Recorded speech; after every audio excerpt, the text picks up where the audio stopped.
जय हिंद, नमस्कार। Welcome back to target government job online YouTube channel. कैसे हैं सभी साथी? उम्मीद करती हूँ बहुत ही अच्छे होंगे। साथियों, जैसा कि आप सभी बोर्ड पर देख ही सकते हैं, अलंकार यानी ऑर्नामेंट्स के बारे में हम पढ़ने वाले हैं। एक क्लास हमारी हो चुकी है, ये हमारी सेकंड क्लास है। सभी साथियों के कहने पर ही मैंने हिंदी की क्लास स्टार्ट की है। आई होप आप सभी इस क्लास को बहुत प्यार देंगे जो ये क्लास हमारी हिंदी की चल रही है, क्योंकि फर्स्ट क्लास है वो काफी बच्चों ने उसे प्यार दिया है, बहुत सारा प्यार दिया है, काफी अच्छी वो गई है वीडियो। तो इसीलिए ये हमारी सेकंड क्लास है। और पहली क्लास में हमने पढ़ लिया था कि अलंकार क्या होते हैं, अलंकार अलम धातु से बना है, अलंकार क्यों यूज किए जाते हैं, क्या जरूरत पड़ी कि हमने हिंदी में अलंकार को यूज किया। ठीक है। और फिर हमने देखा था कि अलंकार के प्रकार कितने होते हैं, जिसमें हमने 3 प्रकार देखे थे, शब्दालंकार, अर्थालंकार, तीसरा था आधुनिक या पाश्चात्य अलंकार। तो हमारा पहला जो अलंकार था शब्दालंकार, उसी के हम प्रकार देख रहे हैं। हमने शब्दालंकार देख लिया था। ठीक है। अब हम उसके प्रकार देख रहे हैं। एक प्रकार देख चुके थे अनुप्रास अलंकार, ये हमारा दूसरा है यमक अलंकार, श्लेष अलंकार, वक्रोक्ति और विवक्षा अलंकार। ये मेनली 5 प्रकार होते हैं शब्दालंकार में। तो हमारा एक हो चुका था, अब हम दूसरे से स्टार्ट करेंगे। तो यहाँ पर देख सकते हैं शब्दालंकार प्रकार।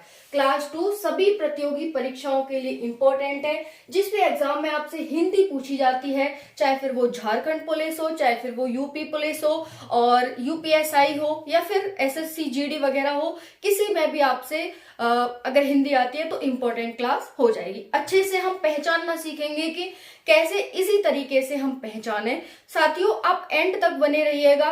इन जो ये आपको दिख रहे हैं अलंकार, अगर इनमें से आपको अच्छे से समझ ना आ जाए तो फिर कहना। ठीक है, अच्छे से समझ आ जाएंगे एंड तक आपको, तो बने रहिएगा। सेकंड है हमारा यमक अलंकार। यमक अलंकार क्या होता है? तो शब्दों की आवृत्ति जहां होती है उसी को हम यमक अलंकार कहते हैं। शब्दों की आवृत्ति, आवृत्ति का मतलब होता है दोहराव, यानी कोई शब्द बार बार दोहराया जा रहा है, उसी को हम शब्दों की आवृत्ति कहते हैं। इसमें होता क्या है कि जहां एक शब्द एक से अधिक बार प्रयुक्त हो वह उसके अर्थ अलग अलग हो, यानी कोई शब्द एक से अधिक बार आया है और उसके अधिक बार जो आया है ना, उसके अलग अलग ही अर्थ हैं। तो ये हमारा यमक अलंकार होता है। सिंपल सी बात है कि शब्दों की आवृत्ति होती है और एक शब्द एक से अधिक बार आएगा और उसके अलग अलग ही अर्थ होंगे। ठीक है जी।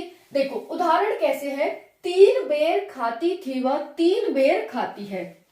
अब यहाँ पर क्या है, 3 बेर खाती थी। बेर का मतलब क्या हो गया? आपने बेर देखे हैं, गोल गोल जो होते हैं, सर्दियों में आते हैं, तो वो बेर हो गए। यहाँ पर 3 बेर खाती थी, वह 3 बेर खाती है, समय की बात हो गई। ठीक है। या फिर यहाँ पर समय हो जाएगा, यहाँ पर बेर हो जाएंगे। तो 3 बेर खाती थी, वह 3 बेर खाती है। तो यहाँ पर समय और बेर की बात की जा रही है कि एक बार बेर आया और एक बार समय आया। आपको पता होगा गांव में कहते हैं कितनी बार रोटी खावेगी, कितनी बेर खावेगी, है ना, ऐसे आपने सुना होगा। तो वो एक बेर का मतलब हो गया जो हमारा फल होता है, और एक बेर का मतलब हो गया समय। तो यहाँ पर क्या आया, शब्द तो एक ही था लेकिन उसका दोहराव हुआ, वो बार बार उसकी आवृत्ति हुई और उसके अर्थ अलग अलग हुए। आपको समझ आया कि नहीं आया साथियों? यहाँ से तो वही कह रहा है कि जहां एक शब्द एक से अधिक बार प्रयुक्त हो वह उसके अर्थ अलग अलग हो। तो एक शब्द का अर्थ बेर हो गया और एक बेर का मतलब यहाँ पर समय हो गया। क्लियर हो गया? ठीक है। नेक्स्ट है कनक कनक ते 100 गुनी मादकता अधिकाय, या खाए बौराए जग बा खाए बौराए। ये आपने अच्छे से सुना होगा। तो साथियों यहाँ पर एक कनक का अर्थ है सोना और दूसरे कनक का अर्थ है धतूरा। ठीक है।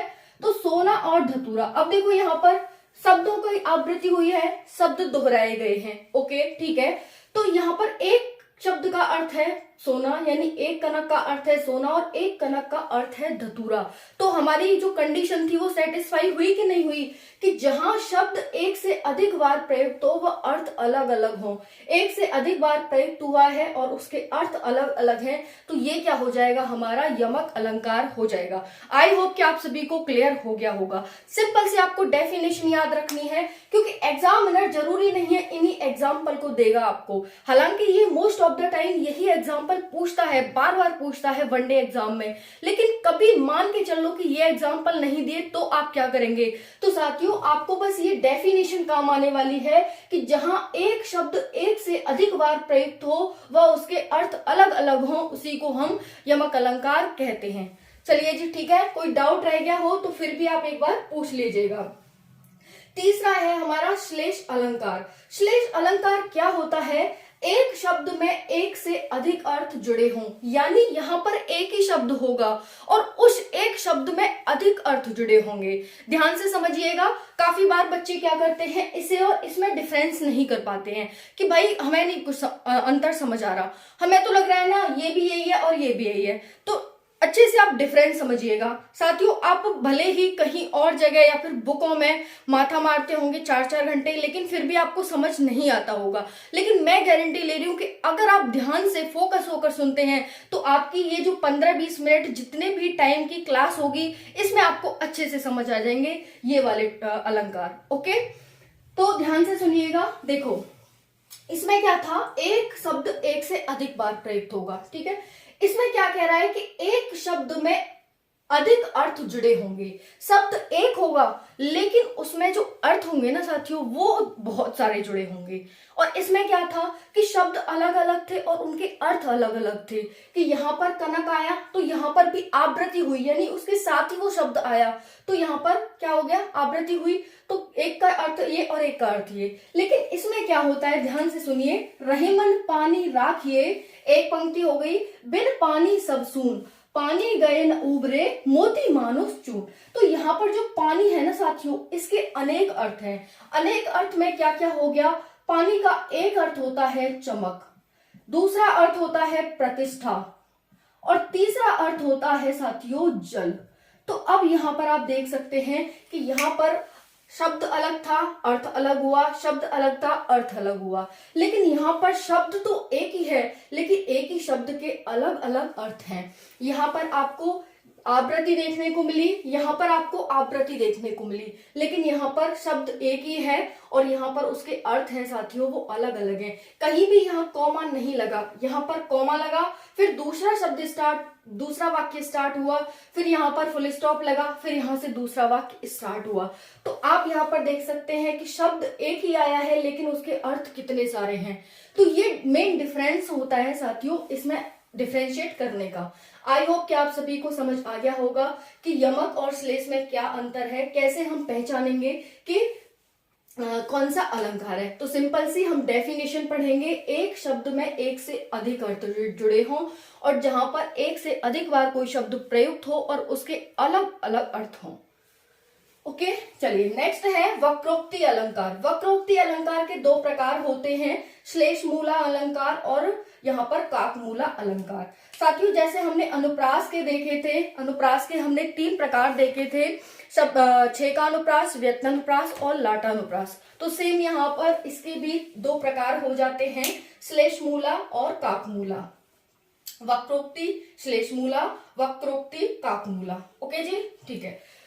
वक्रोक्ति श्लेष मूला में क्या होता है, इसमें होता है प्रत्यक्ष अर्थ के अतिरिक्त भिन्न अर्थ होता है, यानी हमें दिखाई तो कुछ और देता है लेकिन अर्थ कुछ और ही निकलता है, या फिर हम समझते कुछ और है और उसका अर्थ कुछ और ही होता है। तो यहाँ पर वही कह रहा है कि प्रत्यक्ष अर्थ के अतिरिक्त भिन्न अर्थ जिस भी अलंकार में हो उसी को हम वक्रोक्ति अलंकार कहते हैं, यानी कुछ और ही उक्ति उसकी आ रही हो उसी को हम वक्रोक्ति अलंकार कहते हैं।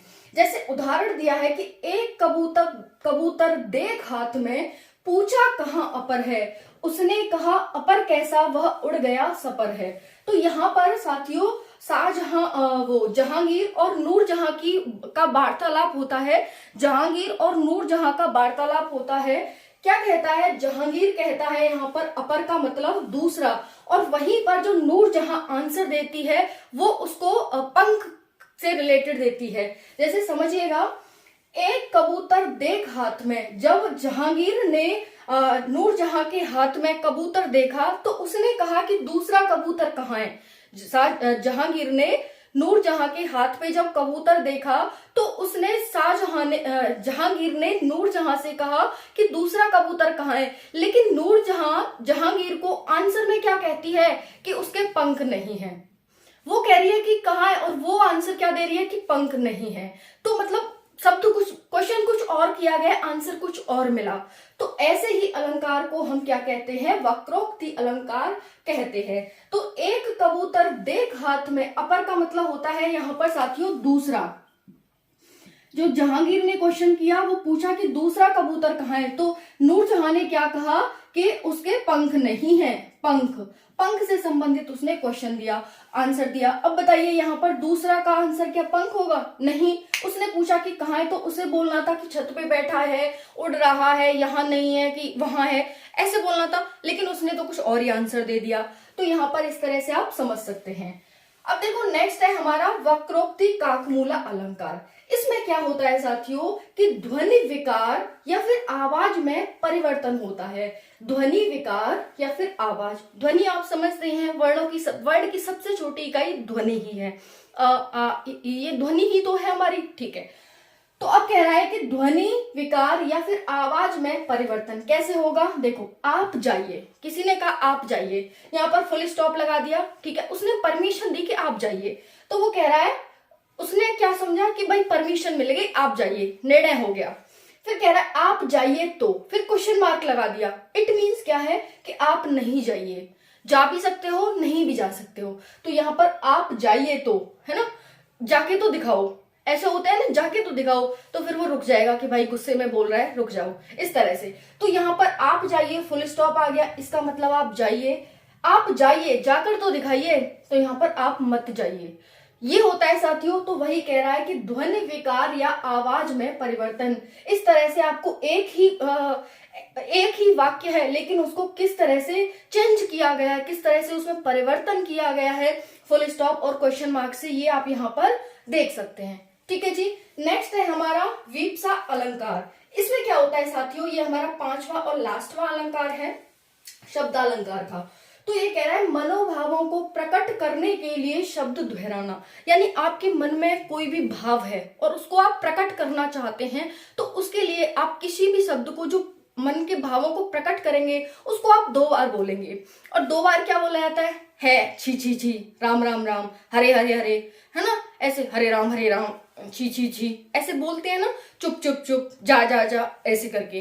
तो आप मन के जो भावों को प्रकट करते हैं और उसके लिए शब्दों को दोहराते हैं, उसी को हम क्या कहते हैं, वीप्सा अलंकार कहते हैं। तो यहाँ पर जैसे उदाहरण, छी छी, राम राम, हरे हरे, चुप चुप, जा जा, आओ आओ, ऐसे करके करते हैं, उन्हीं को हम वीप्सा अलंकार कहते हैं। आई होप कि आप सभी को समझ आ गया होगा। साथियों, कोई डाउट रह गया हो तो जरूर पूछिएगा कमेंट सेशन के माध्यम से, मैं आपकी कमेंट का जरूर रिप्लाई करूंगी। और बाकी आपका कोई सजेशन हो तो जरूर बताइएगा। बाकी वीडियो को लाइक करिएगा, चैनल को सब्सक्राइब कर लीजिएगा, वीडियो को शेयर जरूर करिएगा। Thank you so much.